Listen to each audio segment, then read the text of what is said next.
చూడండి, వాక్యంలోనికి వెళ్దాం. అపోస్తల కార్యములు 5వ అధ్యాయము 3వ వాక్యం. అప్పుడు పేతురు, అననీయ, నీ భూమి వెలలో కొంత దాచుకొని పరిశుద్ధాత్మను మోసపుచ్చుటకు సాతాను ఎందుకు నీ హృదయమును ప్రేరేపించెను? ఈ వాక్యం బహుశా మనందరికీ తెలుసు. ఎందుకంటే పేతురు జీవితంలో 2 భార్యాభర్తలు వచ్చి దేవుని సొమ్మును దాచుకున్నారు. వారి పేరేంటి? అననీయ, సప్పీరా. నిజానికి పేతురు మరి తాను చేస్తూ ఉన్న పరిచర్యలో తొలి దినాల్లో అని చెప్పచ్చు. ఆ 2 వచ్చారు. అననీయ, సప్పీరా 2 కూడా వచ్చి అంటారు కదా, అయ్యా అందరూ ఇస్తూ ఉన్నారు కదా, భూములన్నీ కూడా అమ్మేసి తీసుకొచ్చి మీ పాదాల దగ్గర పెడతా ఉన్నారు కదా, మేము కూడా మరి కొంత సొమ్ము పట్టుకొస్తాం, మాకు పొలం ఉంది పలానా చోట, దాన్ని అమ్మేసి ఆ సొమ్ము పట్టుకొచ్చి మీకు ఇస్తాం అని అన్నారు. పేతురు అన్నాడు, అలాగే పట్టుకొచ్చి ఇవ్వండి అని చెప్పాడు. నిజానికి ఈ సొమ్మంతా కూడా పేతురు ఏం చేస్తూ ఉండేవాడు అంటే పేదవారికి పంచిపెడతా ఉండేవాడు. ఆ రోజుల్లో ఈ పేతురు అలాగనే అపోస్తులు చాలామంది ఏం చేశారంటే భూములన్నీ అమ్మేసి పేదవారికి ఇచ్చేసి దేవుని సేవలో అందరూ ఉండిపోయారు. వారు ఏదైతే విత్తారో విత్తనము, ఆ విత్తనానికి ప్రతిఫలంగా అనేక మంది పేతురు దగ్గరికి రావటం, పొలం అమ్మేసి డబ్బు తీసుకొచ్చి పాదాల దగ్గర పెట్టడం, అయ్యా పేదవారికి పెట్టండి, పేదవారికి మరి మీరు ఏం కావాలో అన్నీ కూడా చూడండి అని ఆ సొమ్మంతా పాదాల దగ్గర పెట్టి వెళ్ళిపోతూ ఉండేవారు. ఇదే క్రమంలో ఇప్పుడు ఎవరిస్తానన్నారట? అననీయ, సప్పీరా 2 కూడా ఇస్తానని అన్నారు. అలాగే అన్నాడు పేతురు. 2 వెళ్ళారు, భార్యాభర్తలు 2 కూడా వెళ్ళి పొలం అమ్మారు. పొలం అమ్మిన తర్వాత డబ్బు వచ్చింది.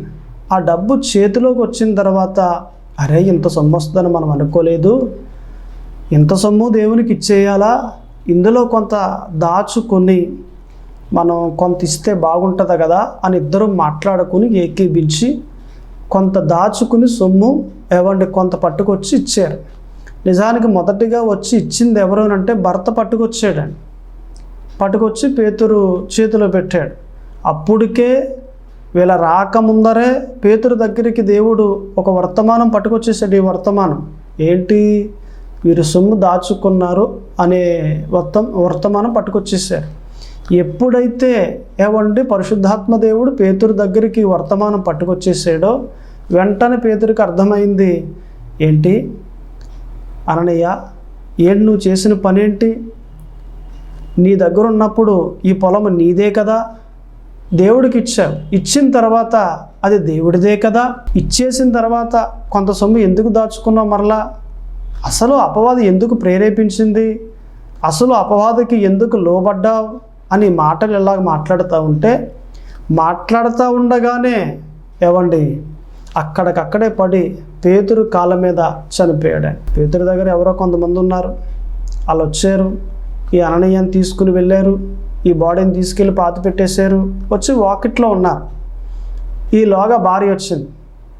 అయ్యా పాస్టర్ గారు, పేతురుతో మాట్లాడుతుంది, మా ఆయన గారు వచ్చాడా, డబ్బులు ఇచ్చేసాడా అని అంటే ఆయన అన్నాడు, పేతురు, సప్పీరా ఇంతకు అమ్మారా మీరు అని అన్నాడు. ఇంతకు అమ్మేమయ్యా, ఇంతే వచ్చింది మా పొలం అని అనగానే అసలు పరిశుద్ధాత్మ దేవుని ఎందుకు మీరు ఇలాగున దుఃఖపరిచారు? నన్ను కాదు మీరు మోసం చేసింది, పరిశుద్ధాత్మ దేవుణ్ణే మోసం చేశారు.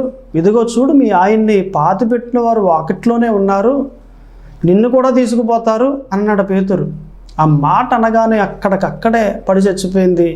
ఆమెను కూడా తీసుకెళ్ళి పాతి పెట్టేశారు. ఇప్పుడు ఈ వాక్యం అంతటిలో నుండి మనం ఒక పదాన్ని తీసుకోవచ్చు. ఏంటా పదము అని అంటే దేవుని సొమ్ము దాయకూడదు, మనం దేవునికి చేయాలి. 2 భార్యాభర్తలు ఏం చేశారట? దేవుని సొమ్ము దాశారు, కొంత అంటే దోచుకున్నారు. ఈ రోజుల్లో చాలామంది అలాగే చేస్తూ ఉన్నారు. వేరే దేశాల్లో వస్తున్న ఆ సొమ్ము ఇక్కడికి రాగానే ఆ సొమ్మును ఏం చేస్తూ ఉన్నారట? దోచుకుంటూ ఉన్నారు. నిజానికి ఏదైనా ఒక ₹1,00,000 పంపిస్తే అందులో ₹50,000 తినేసి ₹50,000 ఏం చేస్తూ ఉన్నారు? పిల్లలకి పెడతా ఉన్నారు, లేకపోతే వృద్ధులకు పెడతా ఉన్నారు. ఇలాగున కొంత దాస్తూ ఉన్నారు, కొంత దోచుకుంటూ ఉన్నారు. మరికొందరైతే దేవునికి కానుకిచ్చేటప్పుడు కానివ్వండి, మరికొందరైతే దేవునికి దశంభాగం ఇచ్చేటప్పుడు కానివ్వండి, మరికొందరైతే కృతజ్ఞత కానుక ఇచ్చేటప్పుడు కానివ్వండి, మరికొందరైతే సమర్పణ కానుక ఇచ్చేటప్పుడు కానివ్వండి, దేవుని సొమ్మును ఏం చేస్తూ ఉన్నారంటే అన్నది అన్నట్లుగా కాకుండా దానిలో కొంత దాచుకొని కొంత దోచుకొని దేవునికి విరోధంగా తిరగబడతా ఉన్నారు. దేవునికి ఇచ్చేటప్పుడు నేను ఇస్తాను ప్రభువా అన్నది అన్నట్లుగా ఇవ్వాలి. అది దేవుడు కోరేది. దేవుని సొమ్ము తిన్నామా అది మన జీవితాలకు మంచిది కానే కాదు. దేవుని సొమ్ము ఏమాత్రము దాయకూడదు, దోచుకోకూడదు అని ఈరోజు పరిశుద్ధాత్మ దేవుడు మనందరికీ తెలియజేస్తూ ఉన్నాడు. ప్రతీ నెల దేవునికి దశంభాగం ఇస్తాం. ఇచ్చేది ఏమాత్రము వెనక తీయకూడదు. ఒక ప్రాంతంలో ఒక పాస్టర్ గారు ఉన్నారని ఒక ఇంటికి వెళ్ళారు ప్రార్థన చేయటం కొరకు. అలా వెళ్ళినప్పుడు ఆమెకు ప్రార్థన చేస్తే దేవుడు అన్నారు ప్రార్థనలో, ఇదిగో నీ జేబులో 500 ఉంది కదా, ఆ 500 రూపాయలు ఆమెకి ఇచ్చేయి, ఆమె చాలా బాధలో ఉంది అని దేవుడు తెలియజేశారు. ఈ పాస్టర్ గారు అంటారు, అదేంటి ప్రభువా, నేను మధ్యాహ్నం మరి ఊరికి వెళ్ళాలి కదా, కనీసం పెట్రోల్ కొట్టించాలంటే 100 రూపాయలు కావాలి కదా, నా దగ్గరున్న 500 ఆమెకి ఇచ్చేస్తే నేను ఎలా ప్రయాణం చేయను, కాబట్టి ఒక 500 రూపాయలు 500లో 100 రూపాయలు పక్కకు పెట్టుకుని 400 ఇస్తాను ప్రభువా అని అన్నాడు. సర్లే నీ ఇష్టం అని చెబితే ఈ 500లో ఎంత తక్కువ పెట్టాడు, ఇప్పుడు 100 రూపాయలు తక్కువ పెట్టి 400 రూపాయలు ఆమె చేతికి ఇచ్చాడు. అమ్మ దేవుడికి ఇమ్మన్నారు, తీసుకో, బాధల్లో ఉన్నా అని దేవుడు నాకు తెలియజేశారంటే, అవునండి పాస్టర్ గారు, ఇంట్లో కనీసం బియ్యం కూడా లేవండి, రాత్రి మా పిల్లలు భోజనం చేయలేదు, ఉదయాన్నే మంచినీళ్ళు ఇచ్చే పంపించాను స్కూల్కి పిల్లల్ని, ఎలాగున్నారో ఏంటో అనేసి చెప్పింది. 400 తీసుకుంది. పాస్టర్ గారు ఇంటికి వచ్చేసారు. ఇంటికి వచ్చేసరికి సరిగ్గా గేటు దగ్గర ఒక అబ్బాయి నిలబడి ఉన్నాడు. అయ్యగారండి మరి కానుక పట్టుకొచ్చానండి అని అన్నాడు. అలాగని అన్నారా అని దగ్గరికి వచ్చిన తర్వాత ప్రార్థన చేస్తానని ప్రార్థన చేశాడు. ప్రార్థన అయిపోయిన తర్వాత ఆ వ్యక్తి కానుక తీస్తూ ఉన్నాడు. పైకి తీసి ఇలా లెక్క పెట్టి ఇలాగ ఇస్తూ ఉంటే ఈ లెక్కలో 1000 రూపాయలు తక్కువ వచ్చింది. ఇదేంటండి పాస్టర్ గారు, మీకు 5000 ఇవ్వాలని నేను బీరువాలో తీసాను, 5000 వచ్చింది, వచ్చేసాను, నేను తీరా చూస్తే 4000 ఉంది, ఇది ఏంటిది, నాకేం అర్థం అవ్వట్లేదు, సర్లే తీసుకోండి 4000 అని పాస్టర్ గారి చేతిలో పెట్టాడు. నీకు అర్థం కాలేదు కానీ నాకు అర్థమైంది నాయన, నువ్వు వెళ్ళు అని చెప్పాడు. ఇంతకేం జరిగింది, ఆమెకు 500 ఇమ్మంటే 100 వెనక తీసాడు. ఇప్పుడు దేవుడు అతనికిచ్చే అంటే పాస్టర్ గారికి ఇచ్చే కానుకలో 5000 ఇవ్వాలి కానీ 1000 వెనక్కి తీసాడు దేవుడు. మనం ఏది విత్తితే ఆ పంటనే కోసుకుంటాం. దేవునికి ఇచ్చేది మనం ఎప్పుడూ కూడా పరిపూర్ణంగా అన్నది అన్నట్లుగా మనం ఇచ్చేస్తే దేవుడు కూడా తిరిగి మనకిచ్చేది ధారాళముగా అన్నది అన్నట్లుగా ఇచ్చేస్తాడు. ఎంత ఇవ్వాలో అంతా వచ్చేస్తుంది. నువ్వు తొక్కు పెట్టావా, దేవుడు తొక్కు పెడతాడు. దేవునికి ఇచ్చే దాంట్లో కానీ వెనక తీసేవా, ఖచ్చితంగా దేవుడు కూడా వెనక తీస్తాడు. వాక్యం ఏమన్నది, సామెతల గ్రంథంలో మనకు కనిపిస్తుంది, నీతిమంతులు వెనక తీయక ఇచ్చుచుండును.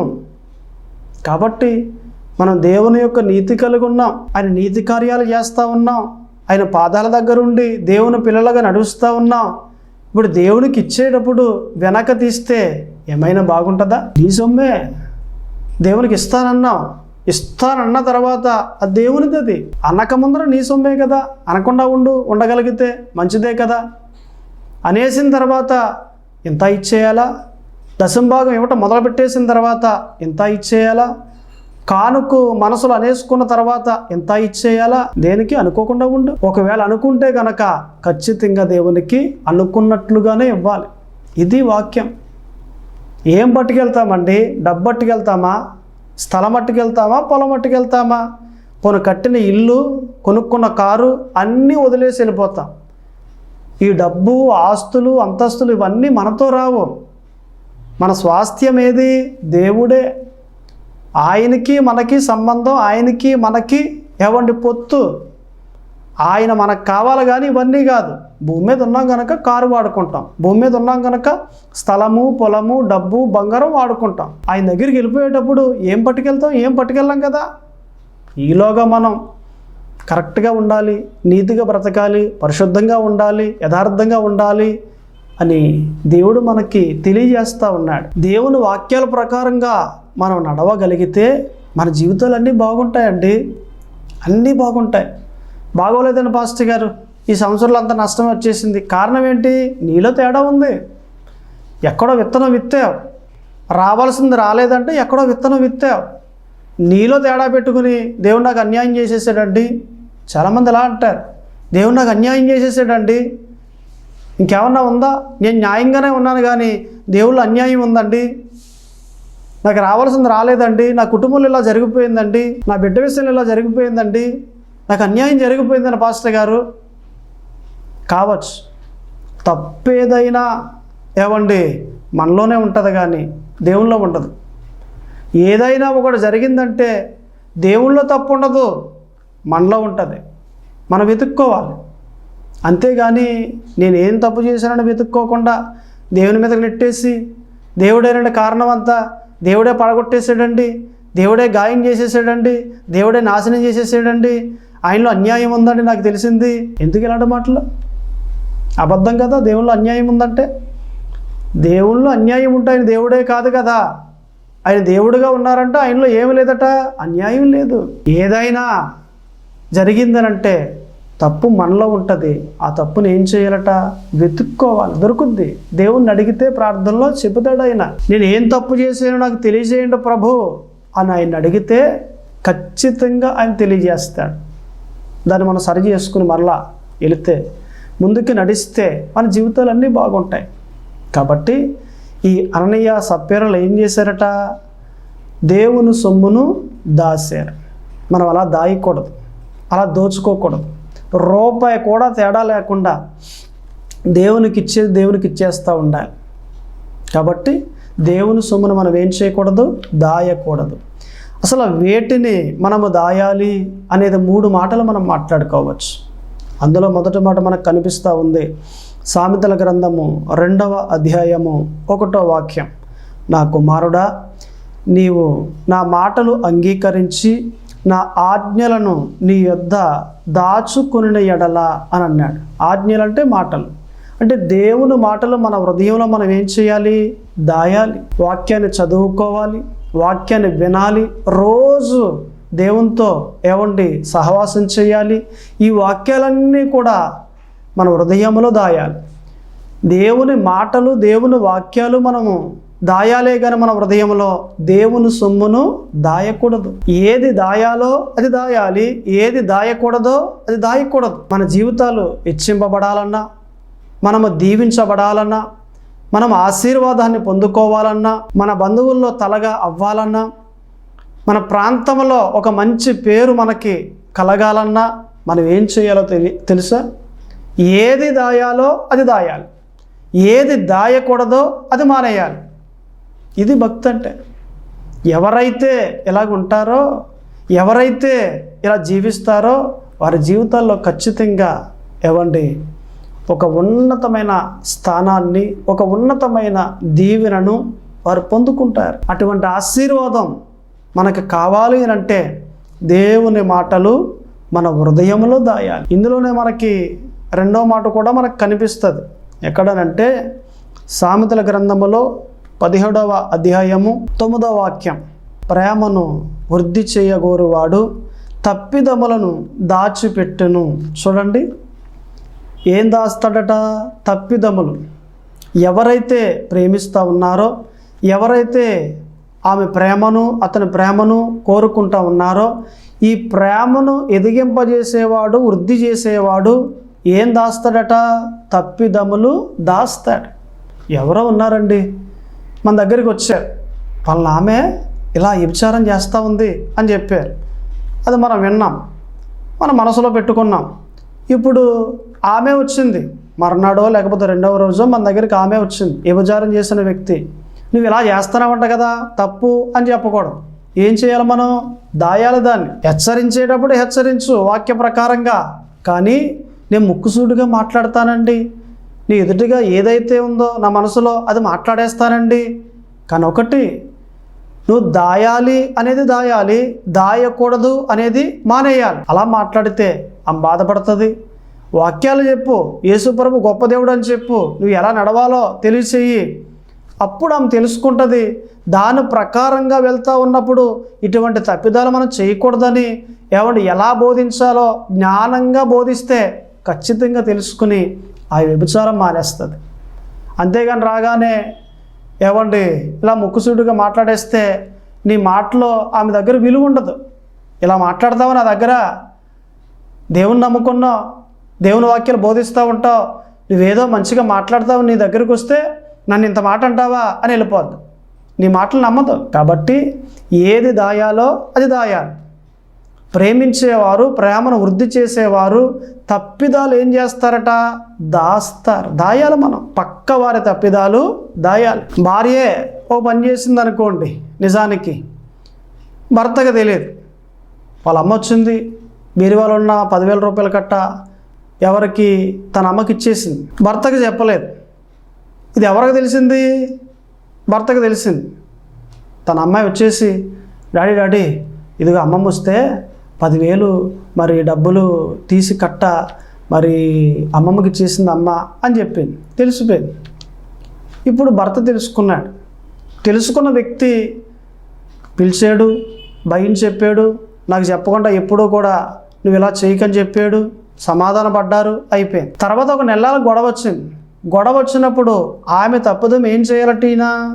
ఎత్తుపెట్టు మాట్లాడకుండా, పదే గుచ్చి శోధించకుండా, బాధించకుండా భార్య చేసిన తప్పిదము దాయాలి. తన మనసులో దాచేవానిగా, తన మనసులో ఆ తప్పిదాలన్నీ కూడా ఉంచేవానిగా, ముల్లెట్టి గుచ్చి బాధించేటట్లుగా చేయకుండా ఆ తప్పిదాలన్నీ దాస్తే దేవుని వాక్య ప్రకారంగా నడుస్తున్నట్లు ఏవో తెలుస్తాయి. ఎందరో ఏవో చెప్తారు. ఆ చెప్పిన మాటలన్నీ కూడా అక్కడ ఇక్కడ చెప్పకూడదు. మరలా కొందరు మోహేస్తూ ఉంటారు. మోతే ఒక్క మాట విన్నారా, వారికి కడుపంతా ఉబ్బరమైపోద్ది. కడుపంతా ఉబ్బరం అయిపోయింది అంటే ఇంకంతే సంగతులు. వాళ్ళు ఏం చేస్తారట? చెప్తానే ఉంటారు వీధంతా. ఒక మాట విన్నారంటే ఈ మాటకు మాట వేసేసి 2 లేక 3 మాటలు చెప్పుకుంటూ పోతారు. అలాగంట అలాగంట. ప్రేమించే దానివైతే అలా చెయ్యం. ప్రేమ దోషమును కప్పును. ఒక ప్రాంతంలో ఒక అబ్బాయి ఏం చేశాడంటే బెండకాయ తోటలోకి వెళ్ళి బెండకాయలు కోసుకొచ్చేసాడు 1 కేజీ. అతను పట్టుకున్నాడు. రైతు కాదు, పక్కింటోడు. పట్టుకుని రైతు దగ్గర తీసుకెళ్ళి, ఇదిగో ఇలా చేసాడు, మీ తోటలో కేజీ బెండకాయలు పట్టుకొచ్చేసాడు అని పట్టించాడు. మొత్తం మీద ఆ అబ్బాయిని చిటికి కట్టేశాడు రైతు. తర్వాత తల్లి తండ్రి వెళ్ళారు, ఆ పెద్దలు తీసుకుని వెళ్తే మొత్తం మీద ఏవో చేశారు, అయిపోయింది, భయం చెప్పారు, తీసుకొచ్చేసారు. 2వ రోజున ఎవరైతే ఈ అబ్బాయిని పట్టించాడో వాళ్ళ అబ్బాయి వెళ్ళి 1 కేజీ కాయలు కోసుకొచ్చేసాడు. ఎక్కడైరా అని అంటే, మన ఇంటి వెనకాల తోట ఉందే, దాంట్లో డాడీ అంటే, ఒరే అలా చేయకూడదురా, సర్లే మాట్లాడుకూరుకో, ఎక్కడ చెప్పకు అని అన్నాడు. పక్కింటి అబ్బాయి చేస్తే బయట పెట్టాడు, ఇంట్లో కుమారుడు చేస్తే దాచాడు. ఎంత తప్పండి? పక్కింటి అబ్బాయి చేసినప్పుడు ఏం చేయాలి? అవసరమైతే భయం చెప్పు, కానీ ఈదులో పెట్టమాకు. ఆ వ్యక్తి చేసిన తప్పిదాన్ని ఏం చేయాలట? నువ్వు దాయాలి. అది ఎవ్వరికీ చెప్పకూడదు వీధిలో. మరలా అలా చేసాడు ఏం చేస్తూ ఉన్నావు? వెల్లడి చేస్తూ ఉన్నావు. ఆ వ్యక్తిని ప్రేమించే వ్యక్తివే అయితే తాను చేసిన తప్పిదాన్ని నువ్వు దాస్తావే కానీ వారికి వీరికి చెప్పి వెల్లడి చేయవు. నువ్వు ప్రేమించే వ్యక్తులుగా ఉండాలి. మనలో ఉన్న ప్రేమను వృద్ధి చేసే వ్యక్తులుగా ఉండాలి. అప్పుడే కదా పక్కవారి తప్పిదాలన్నీ కూడా దాస్తాం. మనం చెప్తానే ఉంటారు కొంతమంది. తప్పండి. ఒక వ్యక్తిని ఎప్పుడూ అల్లరి చేయకూడదు. మనం మనుష్యుడు ఏది విత్తునో ఆ పంటనే కోయును. ఒక వ్యక్తిని కానీ అల్లరి చేసామా మనం అల్లరైపోతాం. మనం ఒక వ్యక్తిని కానీ అల్లరి చేస్తే దేవుడు అదే పంట ఇస్తాడు. ఈరోజు ఎవరినో అల్లరి చేసేసాం, బయటెట్టేసాం, ఇదిలోకి లాగేసాం. ఒక నెల పోయిన తర్వాత ఇంకొక వ్యక్తి మనల్ని ఏం చేస్తాడట? అల్లరి చేసేస్తాడు. ఇదేంటి ప్రభా, నేను ఏం తప్పు చేశాను? ఈ వ్యక్తిని ఏమనలేదు నువ్వు, కానీ నెల క్రిందట ఆ వ్యక్తిని బయట పెట్టావు కదా, వెలాడి చేసావు కదా, అందరికీ చెప్పేశావు కదా, ఆ విత్తనము ఇప్పుడు పంటగా వచ్చింది నాయనా అని చెప్తాడు దేవుడు. కాబట్టి మనమంతా పక్కవారి తప్పిదాలు దాచేవారిగా ఉండాలి. ఏమండి వెల్లడి చేసేవారిగా ఉండడానికి వీలే లేదు. దాయాలి అని అంటే దాయవలసినవి దాయాలి, దాయకూడనవి మానేయాలి.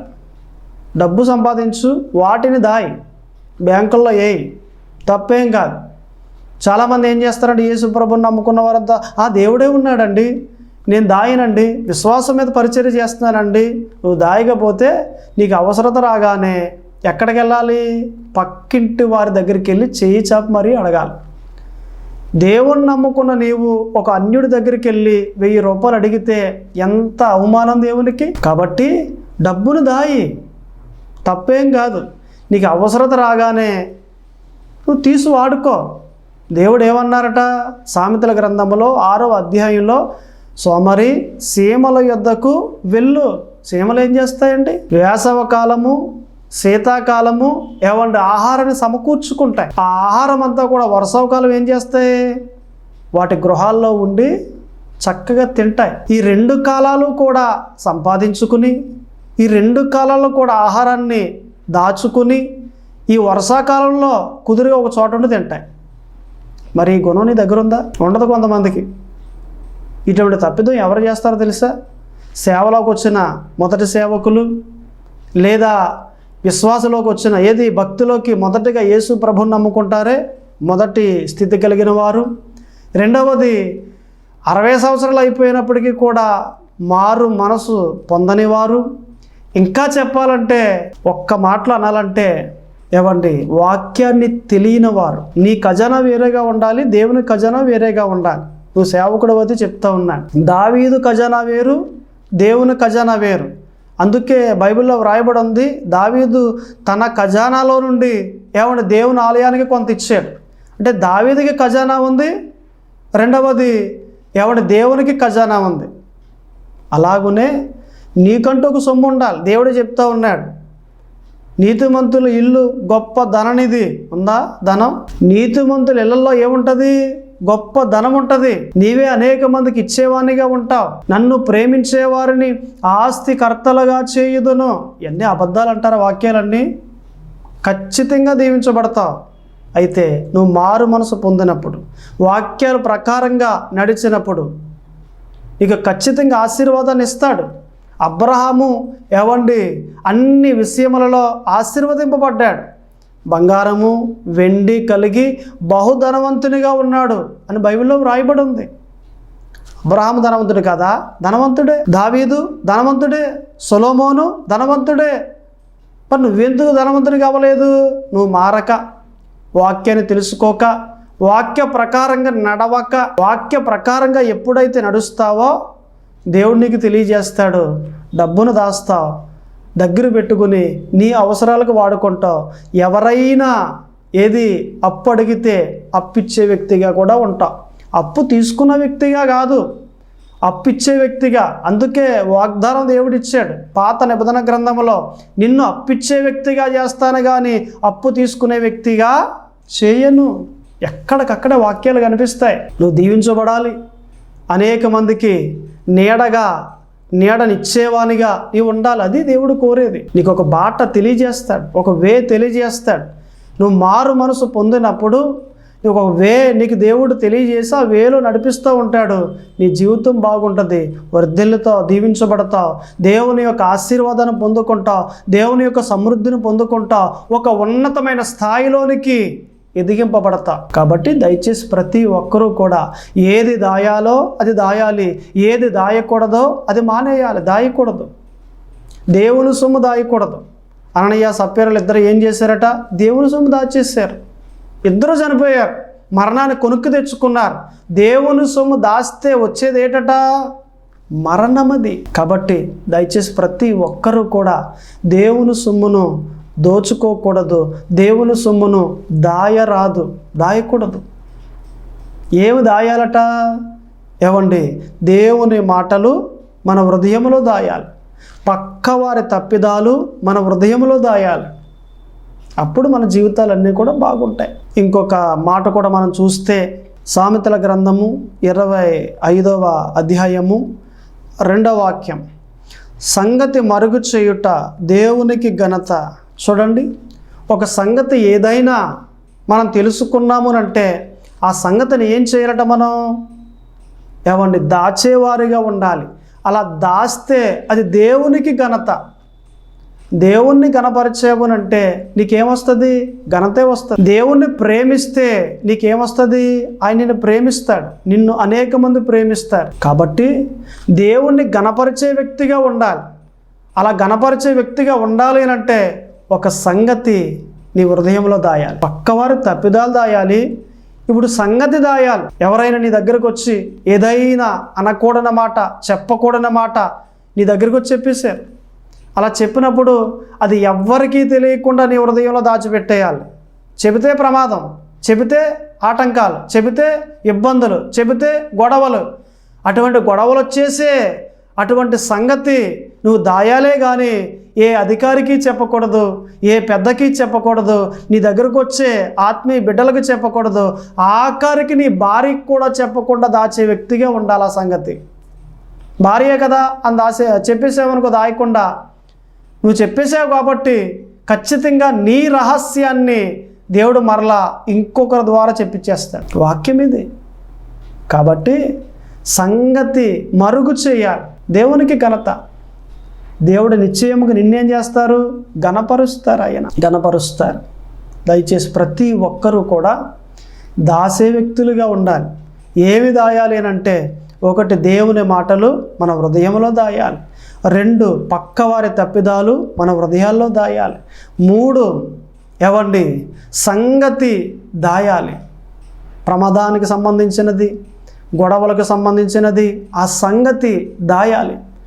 దాస్తే నీ జీవితం చాలా బాగుంటుంది. దీవించబడతావు, దేవుడు ఆశీర్వదిస్తాడు, ఒక ఉన్నతమైన స్థాయిలోనికి నిన్ను తీసుకుని వస్తాడు ఆయన. అననీయ సప్పీరాలు ఇద్దరూ కూడా దేవుని సొమ్మును దాచారు. మనం అలా చేయకూడదు. దేవుని సొమ్ము దేవునికి ఇచ్చేయాలి. ఏమంటే దేవుడు మనకిచ్చే సొమ్ము మనకిస్తాడు ఆయన. కాబట్టి ప్రతి ఒక్కరూ కూడా ఏవండి దాచే వ్యక్తులుగా ఉండాలి. మనమంతా దేవుని సొమ్ము దోచుకునేవారిగా, దేవుని సొమ్ము దాచేవారిగా మనం ఉండకూడదు. దేవుడు మిమ్మల్ని దీవించునుగాక. ప్రార్థన చేసుకుందాం. ప్రతి ఒక్కరూ కూడా కళ్ళు మూసుకుని ప్రార్థనలో ఏకీభించండి. పరిశుద్ధుడా దేవా తండ్రి, ప్రభువా యేసుక్రీస్తు, అయ్యా మేము ఏది దాయాలో మాకు తెలియజేశారు ప్రభువా. వందనాలు, స్తోత్రములు. మీకే మహిమ కలుగునుగాక. ఏది దాయకూడదో అది కూడా మాకు తెలియజేశారు ప్రభువా. దయచేసి సామర్థ్యాన్ని దయచేయండి. మీరు ఇచ్చిన సామర్థ్యాన్ని బట్టి మీ వాక్య ప్రకారంగా నడవడానికి కృప చూపించండి. మీ కృప క్షేమములు మెండుగా కలగచేయండి. ఇదిగో ఈ వాక్యాన్ని ఎందరైతే విన్నారో వారందరిని దీవించండి, బలపరచండి. మీ కృప క్షేమములు మెండుగా కలగచేయండి. వీరంతా మీ సొమ్ము ఏమాత్రము దాయకుండా హృదయములో మీ వాక్యాలు దాచుకునేవారిగా అటువంటి జీవితాలు దయచేయమని ప్రార్థన చేస్తూ ఉన్నాను ప్రభు. నేనైతే ప్రార్థన చేస్తూ ఉన్నాను ప్రభు. కార్యం మీరు చెయ్యండి, కార్యం మీరు చెయ్యండి. ఇదిగో ఈ ప్రార్థన వింటున్న వారిలో ఏదైనా ఒక రోగం ఉన్నదా? ఆ రోగాన్ని ఇప్పుడే తీసేయండి ప్రభువా. యేసు నామమున ఈ రోగము ఇప్పుడే బయటికి పోవునుగాక. In the name of Jesus సహాయం చేయండి, బలపరచండి. మీ కృపాక్షేమములు మెండుగా కలగచేయమని, మీ వాక్య ప్రకారంగా నడిచే అటువంటి ఆత్మీయ జీవితాన్ని కలగచేయమని యేసుక్రీస్తు పరిశుద్ధ నామమున అడుగుచున్నాము తండ్రి. ఆమేన్.